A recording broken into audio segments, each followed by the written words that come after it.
ముందరకి వెనక్కి నెట్టు మామా. పెడతాను. ఇంకోసారి నెట్టు బాగా. ఓకే.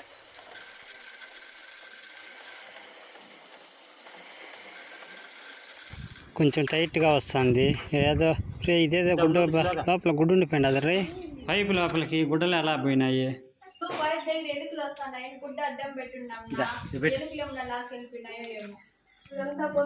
పైపులతో కూడా కొరికాయి ఉన్నాయి. ఇక్కడ చూడ. అయ్యా అయ్యా నీళ్ళు ఒకసారి పడదాం. అంటే నీళ్ళు దగ్గర పెట్టు సాయి. ఒకసారి నీళ్ళు ఆన్ చెయ్యి. ఆన్ చెయ్యి, ఆన్ చెయ్యి. పైగా పైగా కిందకో విడిపిందా? ఇంకా లోపల ఏదో ఉండదురా నీళ్ళు అడ్డుగా. బయటకు అయితే నీళ్ళు బయటకు వస్తున్నాయి. వచ్చేసాయిరా నీళ్ళు బయటకు వస్తున్నాయి. నీళ్ళు వస్తున్నాయి.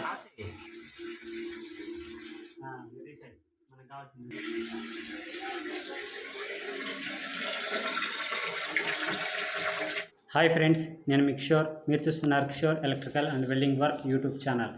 ఫ్రెండ్స్, ఇక్కడ చూపిస్తున్న కిచెన్లో అయితే షింక్ దగ్గర పైప్ లైన్ బ్లాక్ అవటం జరిగింది. మనకు షింక్లో నుంచి వెళ్ళే నీళ్ళు అయితే వెళ్ళటం లేదు, బయటకు అయితే వచ్చేస్తున్నాయి. ఇక్కడ చూపిస్తున్న విధంగా అయితే ఈ పైప్ లైన్ బయటికి వెళ్ళటం జరిగింది. 10 అడుగుల వరకు మనకు పైప్ అయితే రూమ్లో నుంచి బయటికి స్ట్రైట్గా వెళ్ళడం జరిగింది. ఇక్కడ చూపిస్తున్నారు కదా, ఇక్కడైతే బయట వైపు మనకైతే బయట వైపు అయితే డోర్ ఎల్బో పెట్టడం జరిగింది. నిజానికి కిచెన్లో 2 ఇంచీలు లేదా 2.5 ఇంచీ నాని ట్రాపులు పెట్టి మనమైతే పైప్ లైన్లు అయితే లాగాలి. ఇక్కడ 1.5 ఇంచీ పైపు పెట్టి ఎల్బో పెట్టడం వలన లోపల అయితే బ్లాక్ అవటం జరిగింది. ఆ విధంగా ఎప్పుడు చేయకూడదు ఫ్రెండ్స్. నాని ట్రాప్ పెట్టడం వలన స్మెల్ రాకుండా అలాగే డస్ట్ని అక్కడే నిల్వ చేసుకొని వాటర్ని వరకే బయటకు పంపించడం జరుగుతుంది. అందువలన ఎక్కడ కానీ కిచెన్లో కానీ బాత్రూంలలో కానీ మనం నాని ట్రాప్ పెట్టుకోవాలి. ఇక్కడైతే నేను నా కంటికి చూసినంత మేరకు మనకు డస్ట్ అయితే కనిపించలేదు. లోపల వైపు అయితే యాసిడ్ పోసి క్లీన్ చేయటం అయితే జరిగింది, కానీ ఎటువంటి ఫలితం అయితే లేదు. లోపల వైపు అయితే బాగా బ్లాక్ అయిపోయినట్టుగా ఉంది. దానికోసం అయితే మన దగ్గర ఒక చిన్న ఉపాయం ఉంది. దాన్ని ట్రై చేసి అయితే లోపల వైపు ఉన్న చెత్తను తీయటం జరుగుతుంది. ఇక్కడ చూపిస్తున్నారు కదా స్ప్రింగు, ఇదైతే వైరింగ్ స్ప్రింగు. వైర్లు లాగటం కోసం అయితే దీన్ని మనం దగ్గర వాడుతూ ఉంటాము. అలాగే కర్టన్ గుడ్లకు కూడా అయితే దీన్ని యూజ్ చేస్తారు. ఇప్పుడు దీన్ని అయితే నా దగ్గర వేస్టేజ్గా ఉంది. దీన్ని అయితే యూజ్ చేసి నేను లోపల చెత్త ఏదన్నా ఉందా లేదన్నది చెక్ చేశాను. ఎక్కువ బెండ్లు ఉన్న సందర్భాలలో కొత్త స్ప్రింగ్ని అయితే యూజ్ చేయటం మంచిది. ఎందుకంటే మన దగ్గర ఉన్న ఓల్డ్ స్ప్రింగ్ అయితే బెండ్ అయిపోతాయి. ఇక్కడైతే మనకు కొద్ది దూరమే కాబట్టి మేమైతే ఓల్డ్ స్ప్రింగ్నే వాడటం జరిగింది. ఇక్కడ చూపిస్తున్న విధంగా అయితే లోపలికి నెట్టుతూ లోపలైతే ఏదైనా అడ్డుగా ఉన్న సందర్భంలో స్ప్రింగ్ను అటు ఇటు తిప్పుతూ ఉండాలి. అటు ఇటు తిప్పినప్పుడు ఆ లోపల బెండ్ చేసిన కుక్కీ లాంటి హూక్కైతే మనకు ఏదైనా డస్ట్ ఉంటే తగులుకొని బయటికి రావటం జరుగుతుంది. మనం లాగినప్పుడు టైట్గా అనిపిస్తే దాన్ని అలాగే నిదానంగా లాక్కుంటూ రావాలి. అలా చేతితో తిప్పినా మనకు ఎటువంటి రెస్పాన్స్ లేనప్పుడు మన దగ్గర డ్రిల్ మిషన్ కానీ కార్డ్లెస్ డ్రిల్ మిషన్ కానీ ఉన్నట్టయితే ఈ విధంగా పెట్టి మిషన్తో అయితే తిప్పుతూ ఉండాలి. కానీ తిప్పే ముందు కొద్దిగా టైట్గా లాగి పెట్టినట్టుగా తిప్పాలి, లేదంటే స్ప్రింగ్ మడత పట్టడం జరుగుతుంది. ఇక్కడ చూపిస్తున్నారు కదా, ఈ విధంగా అయితే ఇంకొక మనిషి సాయంతో అయితే మనం కొంచెం లాగినట్టుగా పట్టుకొని లోపలికి నిదానంగా నెట్టుతూ ఉండాలి. 1.25 ఇంచి లేదా 1 ఇంచి పైపులలో అయితే ఈజీగా మనకు స్ప్రింగ్ బెండ్ అవ్వకుండా వెళ్ళటం జరుగుతుంది. 2 ఇంచీల పైపులకైతే మనము కొత్త స్ప్రింగ్నే వాడాల్సి వస్తుంది. ఈ విధంగా మనకు ఎలక్ట్రికల్ పైపులు కానీ వాటర్ లైన్లు కానీ బ్లాక్ అయినప్పుడు స్ప్రింగ్ని అయితే లోపలికి పంపించి మనము డ్రిల్ మిషన్ సాయంతో తిప్పుతూ ఉన్నట్టయితే అదైతే మనకు వెళ్ళటం జరుగుతుంది. అలాగే 4 బెండ్లు 5 బెండ్లు వేసిన సందర్భాలలో కూడా స్ప్రింగ్ను మనం నెట్టుతూ ఉంటే వెళ్ళదు కదా. అలాంటి సందర్భాలలో కూడా మిషన్ ఈజీగా యూజ్ చేసి మనమైతే వైర్లు లాక్కోవచ్చు. ఇక్కడ స్ప్రింగ్ని 2 సార్లు అయితే మనకు లోపల పెట్టి తిప్పుతూ లాగటం జరిగింది. మనకు ఎటువంటి చెత్త అయితే బయటపడట్లేదు. ఇక్కడ స్ప్రింగ్ని అయితే లెఫ్ట్ సైడ్కి అయితే హూక్ని అయితే బెండ్ చేసాము, కానీ రైట్ సైడ్ తిప్పడం వలన మనకు అదైతే లోపల ఎటువంటిది లాక్కో రాలేదు. అందువలన మళ్ళీ లెఫ్ట్ సైడ్కి తిప్పాము. ఆపోజిట్ అది గుచ్చుకోవాలి, అందుకే ఆపోజిట్కి తిప్పు.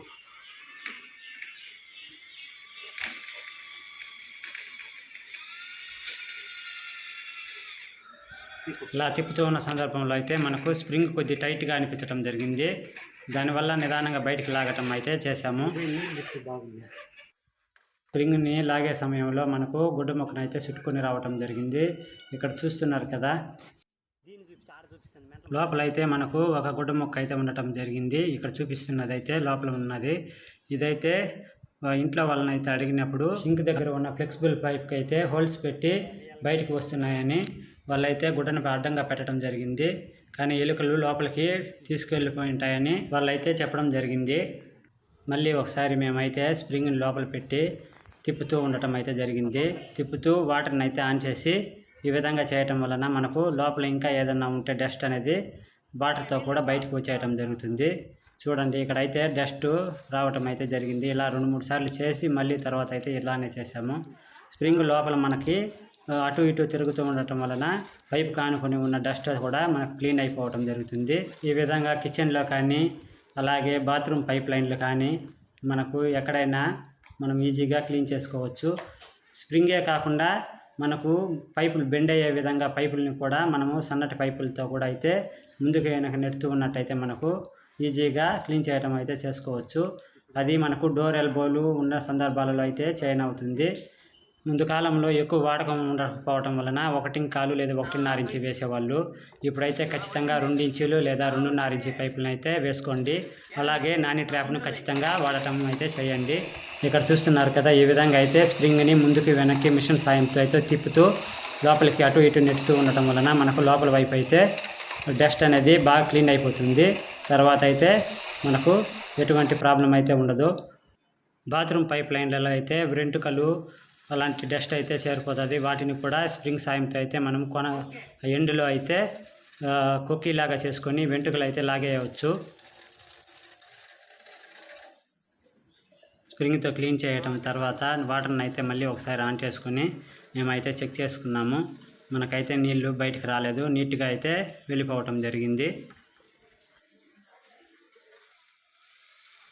మేము స్ప్రింగ్ని అయితే ఆల్రెడీ వాడిన స్ప్రింగ్ కాబట్టి ఇక్కడ మడత పడటం జరుగుతూ ఉంది.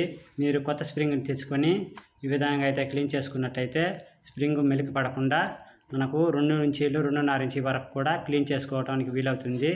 అలాగే స్ప్రింగ్ కొనల్లో మనకు కమ్ముల్ని అయితే పెట్టి చుట్టుకోవటం వలన ఇంకా బాగా కూడా క్లీన్ చేసుకోవచ్చు. ఇక్కడ చూస్తున్నారు కదా, ఈ హోల్ ద్వారా అయితే ఎలుకలు లోపలికి వెళ్ళిపోవటం జరిగింది.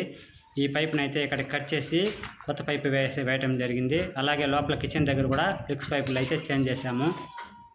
ఓకే ఫ్రెండ్స్, ఈ వీడియో మీకు నచ్చినట్టయితే లైక్ చేసి మన ఛానల్ని సబ్స్క్రైబ్ చేసుకుని ఈ వీడియోని మీ ఫ్రెండ్స్కి షేర్ చేయండి. Bye friends.